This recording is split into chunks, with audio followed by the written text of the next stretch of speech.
Et bien bonjour à toutes et à tous et pour la vidéo sur Rules of Survival. Donc aujourd'hui je vais vous présenter le jeu de Rules of Survival qui est un Battle Royale game, mais ce n'a pas été créé par Battle Royale, c'est juste une petite copie. Mais c'est plutôt une copie de PUBG car on ne peut pas casser tout ce qui est les murs et tout. Ce jeu est plutôt bien fait, il apparaît à la fois sur mobile et sur ordi. Sur mobile on peut l'installer dans le Play Store, dans l'Apple Store. Mais pour installer sur ordinateur, il faudra aller sur rulesofsurvival.com qui s'affichera en bas de l'écran. Aussi un petit conseil, quand vous voulez jouer à ce jeu, je vous conseille d'avoir un très bon iPad, une très bonne tablette ou un bon téléphone en tout cas. Pourquoi? Parce qu'en général, ce jeu il a beaucoup, il prend déjà 4 Go d'espace, donc ce qui est absolument énorme pour un jeu. Donc je vous conseille vraiment d'avoir un bon iPad, une bonne tablette, un bon truc, parce que sinon ça va laguer énormément même avec la qualité minimale. Donc je vous conseille vraiment d'acheter un bon truc. Bon, sur ce les amis, je vais vous laisser sur la vidéo, sur le gameplay, où je vais vous montrer comment jouer et tout. À tout de suite. Une fois avoir choisi l'endroit où vous voulez aller, en appuyant sur la carte et en appuyant à l'endroit où on voudra aller, sauter environ à peu près à 1000 mètres. Il ne faudra pas directement activer votre parachute, il s'activera automatiquement, c'est-à-dire le bon moment. Il faudra mettre le joystick vers l'avant si vous voulez aller plus vite. C'est très important, car on perd du temps sinon, et le temps, c'est très important sur ce jeu, car ça laisse le temps à l'ennemi de pouvoir vous tuer. Ensuite, une fois être arrivé sur le bâtiment, il faudra prendre vos armes. De préférence, il faudra prendre un fusil à pompe, ce qui est très pratique, car ça tue en un coup si on vise bien quand on est au corps à corps. Bien sûr, ça sera que vers le début de partie. On pourra prendre les SMG, mais le SMG c'est vraiment la pire arme du monde. Il faudra prendre tout ce qui est M4, c'est vraiment le plus puissant, mais pas au corps à corps en général. Une fois arrivé dans le bâtiment, bien sûr, il faudra aussi prendre tout ce qui est de l'équipement, donc les sacs, les armures et casques, bien sûr. Ça vous permettra de prendre moins de dégâts quand vous prendrez des dégâts à la tête ou n'importe où. Donc c'est hyper important et ça vous ralentit pas ni rien. Et tout simplement, il faudra aussi privilégier les viseurs parce qu'avec les viseurs, c'est bien fois plus pratique de pouvoir tirer. C'est vraiment très conseillé. Donc il y a plusieurs types de viseurs. Il y a les holographiques et d'autres viseurs. Et le plus important, c'est le viseur x2, les viseurs x4 et les viseurs x8. x8, donc on peut voir hyper loin. Donc c'est pratique pour les snipers, mais on peut aussi les mettre sur les mitraillettes et un petit peu tout, vous voyez. Sauf les SMG. Les SMG, on peut juste mettre des viseurs x2. C'est un petit peu dommage. Pour ceux qui ne l'auraient pas remarqué, actuellement je suis en duo, c'est-à-dire avec une autre personne, donc il faut sélectionner sur le menu le mode duo, juste à côté de la carte. Donc là je peux pas vous le montrer parce que j'ai pas d'extrait, mais voilà, c'est juste pour expliquer. On peut parler avec son joueur à côté, juste à droite, en haut à droite, il y a activer le micro, il pourra vous entendre, et activer le son, vous pourrez l'entendre. Mais en général, vous tomberez sur des joueurs qui seront en général anglais, qui parlent une langue anglophone, donc si vous êtes bon en anglais, c'est bien, sinon c'est un petit peu dommage. Si vous l'avez remarqué, mais en haut, en plein milieu, il y avait un indicateur qui disait qu'il y avait des bruits de pas, donc ça veut dire que les personnes sont debout. Bien sûr, quand vous serez accroupi, on n'entendra pas ces bruits de pas, on pourra les entendre, mais on les verra pas en haut.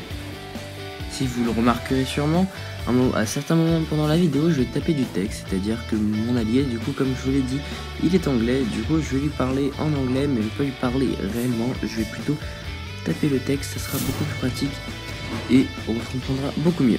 Formation aussi, en général, dans cette partie et dans toutes les parties, il faudra pas trop utiliser les véhicules parce que les véhicules, il y a aussi un indicateur et on peut les entendre de très loin, c'est-à-dire à plusieurs centaines de mètres. Donc c'est très déconseillé parce qu'on se fait cramer direct et la voiture c'est pas invincible, donc on peut tirer dessus et elle va finir par péter.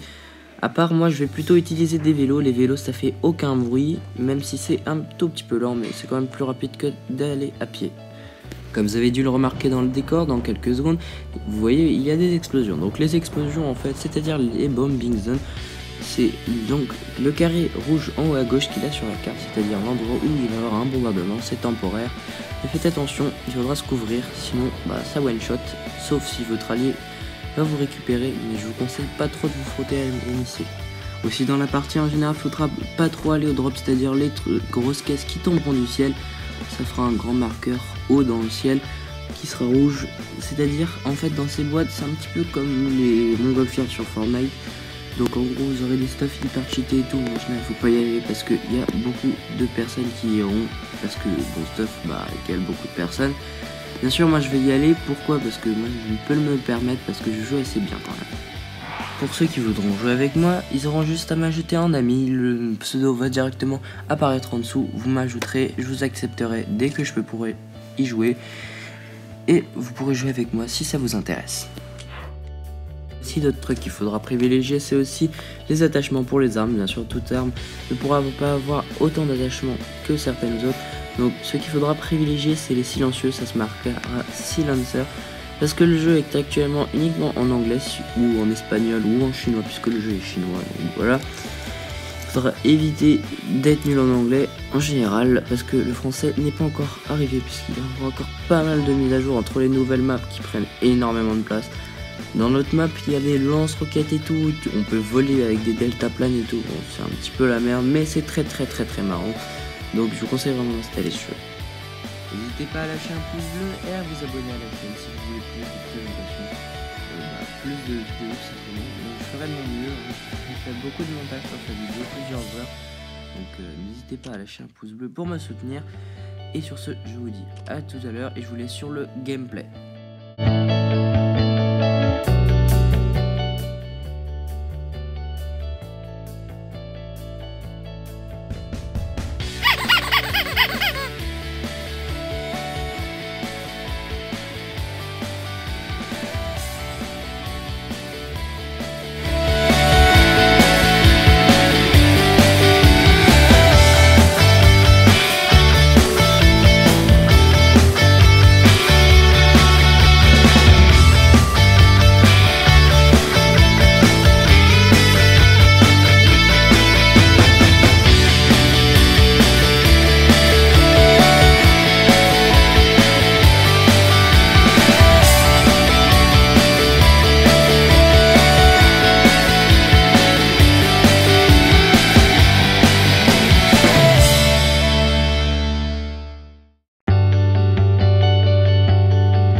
information, dans quelques secondes, il y a mon jeu qui va cracher, du coup je dois le relancer. Vous inquiétez pas, ça nous fait pas quitter la partie ni rien, donc vous inquiétez pas si par hasard ça vous fait cracher votre jeu. De toute façon, vous pourrez rejoindre la partie tout en relançant le jeu tout simplement.